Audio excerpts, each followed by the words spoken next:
Mas, para começar, gente, tem o nosso Dicas Pet, porque, claro, a nossa preocupação também com os nossos animaizinhos de estimação é constante, né? Então, roda a vinheta do Dicas Pet.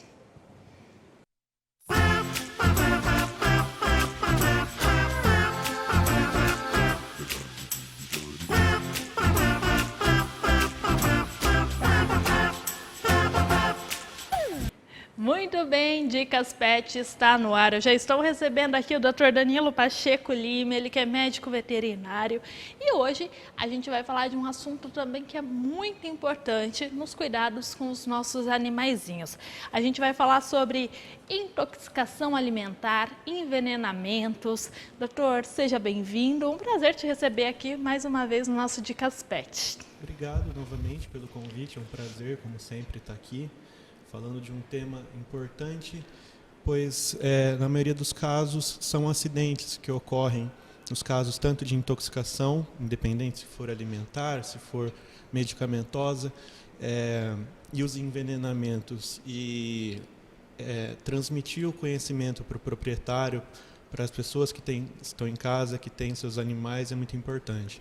Com certeza você falou aí, né, dos envenenamentos, das intoxicações, que podem ser muitas vezes acidente. Aliás, na maioria das vezes, né, doutor? Sim. E aí, realmente, os proprietários aí podem tomar algumas providências para evitar que isso aconteça, né? Para evitar esses acidentes. Sim.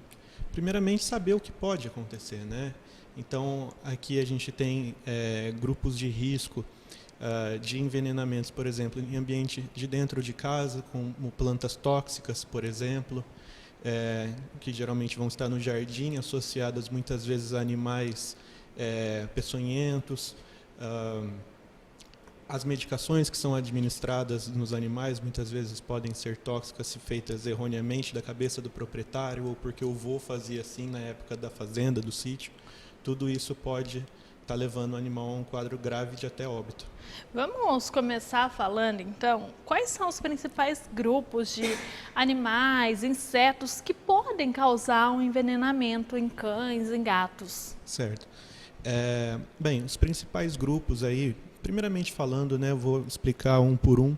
E se for explicar de maneira específica o quadro clínico que cada espécie causa, a gente vai ficar aqui o programa inteiro, né? Então, primeiramente é importante pontuar que se um animal é picado por algum animal peçonhento, geralmente vai ter efeitos cardiovasculares, renais, intoxicação do sistema nervoso, muitas vezes por convulsão, tremores musculares também relacionados a quadros neurológicos, certo? Por exemplo, o que está aparecendo aí na tela é a aranha marrom. A aranha marrom, ela é uma aranha de comportamento pouco agressivo, na verdade ela gosta de se esconder em lugares escuros e pequenos, principalmente em botas e carteira, bolsa, e ela pica quando ela é pressionada. Então, por exemplo, colocou a bota, pressionou ela com o pé contra a bota, aí ela pica. E filhote é curioso, né? Gatinho gosta de brincar com inseto. Muitas vezes vão com as patinhas, patas, né? E essa aranha vai causar um quadro principalmente de necrose na parte onde o animal é picado. A outra aranha, que está com as patinhas levantadas, essa é uma aranha extremamente agressiva e muito comum também na nossa região, que é a aranha armadeira. Essa aranha salta para atacar. Quando você vê uma aranha com essas duas patinhas levantadas, é sinal que ela vai pular e vai atacar. Tá? Então tem que tomar cuidado com essa aranha, que possui efeitos de dor local durante a picada muito grandes, podendo levar até a complicações neurológicas. Bem, existem acidentes por cobras também, somente em região de sítio. Essa, por exemplo, é fácil de identificar, que é a cascavel. Temos também casos por jararaca, por coral verdadeira, né? E se atentar em qual cobra realmente é peçonhenta, porque tem muita cobra que não causa quadro de envenenamento, como, por exemplo, a sucuri, a jiboia, não são cobras venenosas. Mas as cobras venenosas possuem um efeito de grande importância no rim dos animais, de edema local, cardiovasculares, hemorrágicos e neurológicos. Existem também intoxicações por contato com sapo, onde o animal ele vai estar tendo um quadro de salivação extrema, onde que é importante que, havendo a suspeita que o proprietário lave bem a boca do animal, pois a toxina está acumulada na boca, né? Ataque por abelha é comum também, que vai estar causando aí um quadro de anafilaxia muitas vezes importante, associado a todos os outros sintomas que eu já disse, e picadas por escorpião, que na verdade virou um surto há uns tempos atrás, né, ano passado. A gente ouve falar muito, ouve né? falar demais. Esse é o escorpião amarelo, ele é o escorpião de maior importância pela ocorrência dele na região e também pela severidade da picada. Não costuma ser um aracnídeo muito agressivo também, só pica quando é manipulado. Se há suspeita de picada por ele, é importante que leve o animal ao médico veterinário junto com o escorpião capturado para que haja a identificação e o protocolo necessário terapêutico, e que tem de característica individual uma dor extremamente aguda, né? É uma das picadas mais doloridas aí, sem sombra de dúvida. Nossa, bem legal aí o pessoal ficar realmente atento, né? Em casa, olhar realmente o quintal, fazer um passeios cuidado também, aí. Às vezes você acaba levando o cachorro para passear na fazenda do parente, né? No sítio. Vamos passear com o cachorrinho num gramado que tem lá no meu bairro, tal. Tudo isso é importante. Ficar atento. E existem intoxicações que podem ser causadas pela influência humana? Com certeza. Então temos casos, por exemplo, no programa passado a gente falou de pulga e carrapato. Eu disse que 90% das pulgas e carrapatos estão no ambiente, não no animal, e que era importante detetizar a casa. O detetizador, muita gente faz isso de cultura familiar antiga, de ouvir falar, ou da própria cabeça mesmo. Se mata o carrapato, a pulga, já vou aproveitar e jogar no cachorro, né?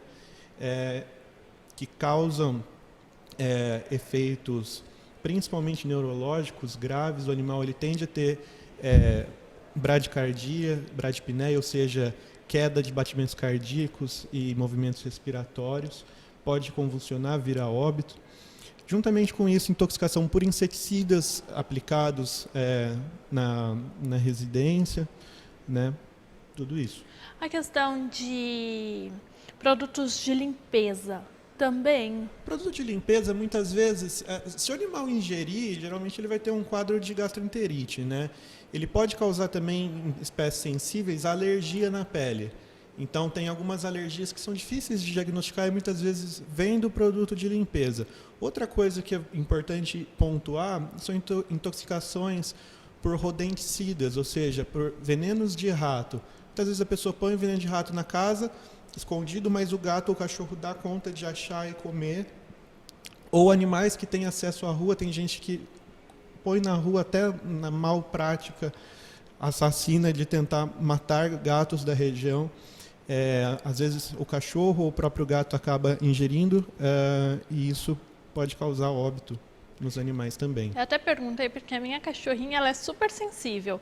Então às vezes a gente está ali limpando a casa com produtos do dia a dia mesmo e ela já sai espirrando, então eu já percebo que incomoda realmente ela. Por isso que eu até perguntei. Deixa eu adivinhar, você tem uma Yorkshire?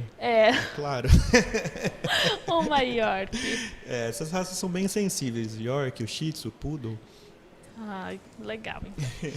E vamos falar também, doutor, sobre medicações. Medicações também podem causar intoxicações nos animais. Sim. Né? Um conceito importante para a gente pensar em intoxicação é o seguinte: a quantidade do produto tóxico relacionado ao peso do animal. É uma questão de diluição. Quanto menor o animal, mais concentrado estará tudo isso. Então, isso vale para todos os tipos de toxina que eu relatei até agora. Mas, em específico, as medicações. Quanto menor o animal, às vezes a pessoa pega e fala assim: meu cachorro está com dor, vou dar um comprimido para ele, né? E uma coisa é você dar um comprimido para um cachorro de 40 quilos e outra para um cachorro de 3 quilos. Existem medicações que, independente, né, do tamanho do animal, elas não são indicadas para os animais. Aí eu gostaria de pontuar O diclofenaco, que ele é um anti-inflamatório muito usado na nossa medicina, né, que é os Trilax, Tandrilax, Cataflans da vida, que causam um quadro de gastroenterite severa nos animais, principalmente nos cães. Gatos, em específico, são muito sensíveis ao ácido acetilsalicílico, que é a aspirina AS melhoral infantil. Ele acaba causando quadros em intoxicações mais graves que podem levar os gatos a hemorragias graves, convulsões e até óbito também. Doutor, eu já ouvi falar de alguns casos em que o pessoal dá, né, para suas cachorras, para suas gatas, o anticoncepcional. O anticoncepcional usado, né, por humano.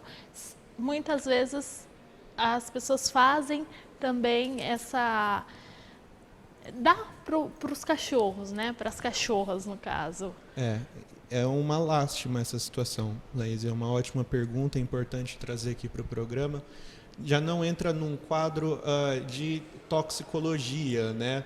Mas é algo que vai induzir a algumas doenças. Não são anticoncepcionais igual ser humano toma, de pílula todo dia, etc. São anticoncepcionais que são vendidos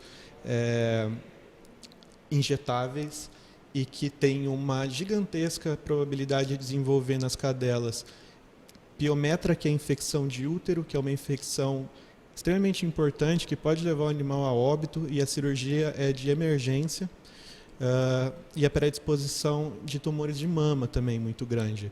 Então é uma lástima. Na verdade, as pessoas acabam medicando os animais, muitas coisas estão causando problemas. Então, a pessoa dá antibiótico por livre e espontânea vontade, promovendo muitas vezes, em casos de otite ou de cistite do animal, resistência bacteriana, né? E resistência ao próprio antibiótico, selecionamento bacteriano. As pessoas muitas vezes acabam dando corticoide para qualquer coisa no animal, porque muitas vezes o corticoide vai ter um efeito terapêutico rápido e a pessoa gosta daquilo e começa a usar indiscriminadamente. Isso gera uma doença que chama hiperadrenocorticismo. Tem foto aí, inclusive. O cachorro ele fica com o abdômen extremamente abaulado, com sobrepeso. Esse é um caso clássico de hiperadrenocorticismo. Você vê que o animal ele tem um sobrepeso, e é um sobrepeso característico focado no abdômen, né, com toda a parte interior do abdômen demarcada por vasos sanguíneos, certo? O animal ele vai estar todo desregulado em questão de alimentação, gestão hídrica, regularização hormonal de cortisol. Então pode acontecer muita coisa, e é por isso que eu sempre pontuo que a gente precisa ter muita cautela, os proprietários terem muita cautela para medicar e cuidar dos seus animais, sempre estarem passando pelo crivo veterinário, para que não hajam acidentes. E não realizar aí a automedicação, né? Exatamente. Doutor, muito obrigada pelas informações. Eu vou pedir para o pessoal colocar, né, na tela aí o contato do doutor, lembrando que ele faz os atendimentos em casa, na residência, né, nesse tempo em que se fala de isolamento social, né, Danilo? A importância também, o pessoal não quer sair de casa, pode pegar o telefone, precisa de um atendimento aí para o seu animalzinho, pode pegar o telefone e ligar para o doutor Danilo. O doutor Danilo vai até a sua residência e faz o atendimento ao seu animalzinho de estimação, né, doutor? Laís, muito obrigado pela oportunidade de estar aqui, de estar falando de algo tão importante. Estou disponível na internet e pelo celular para responder qualquer tipo de dúvida, de questão. Muito obrigado. Então tá certo. Muito obrigada pela presença, doutor. Obrigado.